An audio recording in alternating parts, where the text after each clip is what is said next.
Welcome to our commercial advertising photography class. I'm glad you've joined us. In this class, we will talk about the categories of commercial photography.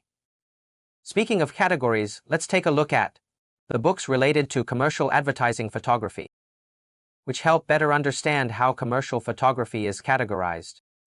Many of these books talk about the use of light, the operation of the commercial market, the equipment of photography, the basics of photography, and some theoretical concepts. When we want to appreciate photography or study it, we need to understand what the book brings to us. According to my personal experience and classification, I'd first learn and take reference from the use of light, case performance, different product effects, as well as the display of this kind of images. Specifically, there are books as Object Photography, Commercial Object Photography by Akira Kumagai, Masterclass Workshop, and digital image books.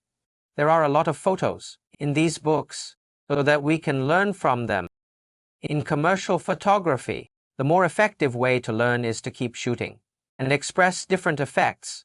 In this way, our works can progress from the basic understanding and the presentation of techniques to the final level of excellence. This also requires a lot of time on repetitive case shooting. That's how you can make better progress. There are some books about analyzing the business market. Is it true?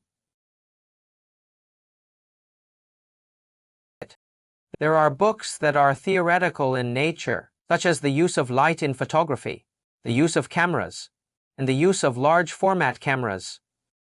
These concepts are common in many books. They also include the basics of photography, such as aperture, shutter, ISO, and so on. I suggest that before taking this course, you should get to know and understand these concepts through the camera and some foundational books, and then take the commercial photography course. In this way, we can learn commercial photography in a more organized and deeper way. How can we learn effectively? We used to say that this is an era of picture viewing. Is it true? In my opinion, it has become the age of screen viewing. View on the screen. Screens occupy every part of our lives, including our pockets, our suitcases, dashboards, our living room walls, or the outside of a building. We cannot stay awake without a screen. So this is actually an era of fragmented learning. Not only do we do a lot of browsing of books, but also we can use the website on the computer more often, or apps on our phones, to view pictures. I would like to recommend a foreign website to you called Behance. It's a social networking site for commercial photography, containing a lot of the most up-to-date and avant-garde cases for us to appreciate and study. So when you find some nice pictures, you can download them there. During our daily picture collection, if you feel that some pictures are not so good, hard on your eyes, then avoid them as much as you can. Not to mention saving them, let's always keep our eyes in a more aesthetically pleasing environment so that you can take better pictures. After the introduction of the books and learning resources like mobile apps, experts watch the technique. Laymen watch the show. During categorization of industries, we can first categorize by occupation.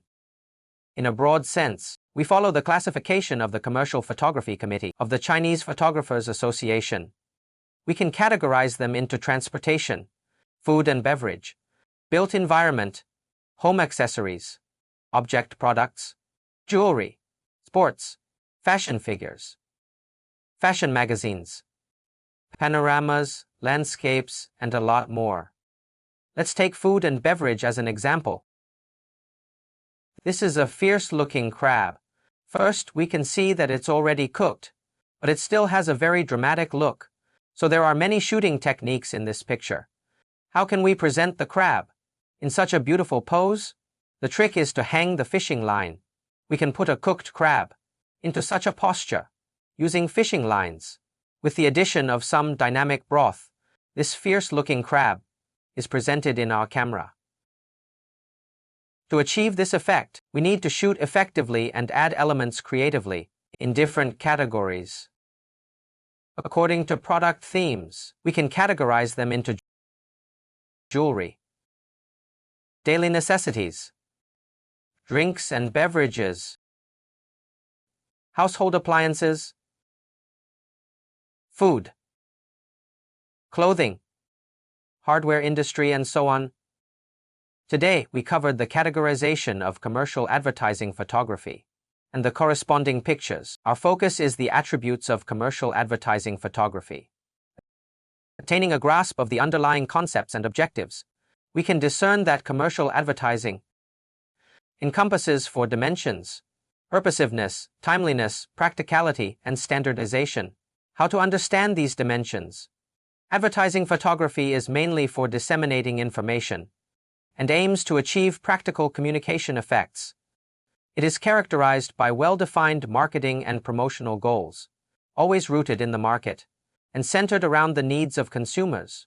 It should not rely on personal sentiments or artistic expression. A triumphant advertising photograph should incite specific consumer desires and elicit a distinct sense of engagement. Without these, it cannot be deemed as commendable. This is its purposiveness intrinsic. Advertising photography, as we have previously explored, operates within a framework that necessitates precision targeting and responsiveness to temporal demands. The temporal imperative, in particular, compels photographers to execute their assignments within specified timeframes, thereby optimizing the promotional windows for their clientele. The potency of it is to seize attention and ignite consumer desires, fostering the acquisition of the endorsed merchandise. Its pragmatic and commercial essence is discernible. Information conveyed through advertising photography must be unequivocal, eschewing misinterpretation. Moreover, innovation is inevitably limited by the advertising strategies. In terms of the purpose of advertising, a degree of standardization frequently prevails. When appraising the caliber of advertising photography, multiple dimensions must be taken into account, namely technical proficiency, commercial value, and aesthetic functionality. These together shape the yardstick to gauge the merit of a photo. The allure of a product stems from its inherent attributes and utilitarian features. By capturing the product's beauty accurately, the photograph concurrently conveys its quality and functionality to a certain extent. Nevertheless, advertising photography should not solely aim for aesthetics or serve as a mere reflection of the photographer's subjective sentiments, but the dissemination of commercial information and the promotion of products. It must cater to consumers' sensibilities to achieve the objective of sales. In the realm of commercial advertising photography, the visual allure can exert a psychological influence on consumers, thereby eliciting genuine desires for purchasing and engagement.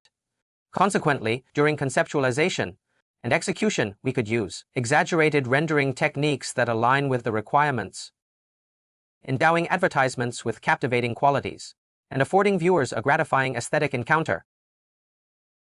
We've learned the attributes of commercial advertising photography and developing a framework for evaluating artistic outputs. Hope this class helps you learn more about commercial advertising photography.